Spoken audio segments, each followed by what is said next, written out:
আমরা আজকে ওই টাওয়ারের বসটাকে মারতে যাব দূরে। ওই যে আলো বের হচ্ছে টাওয়ারটা থেকে। ওমা, অনেকগুলো হরিণ। কয়টা আছে এখানে?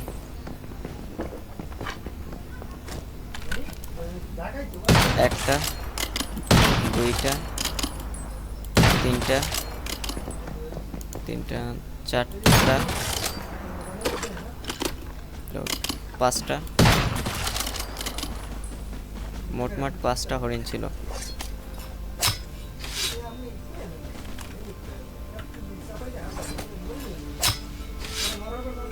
তিনটা মাংস পেলাম এটা থেকে।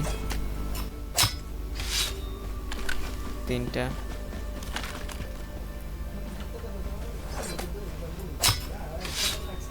চলো, মাংস নেওয়া শেষ। এবার আমরা আমাদের টাওয়ারের বসকে মারতে চাই।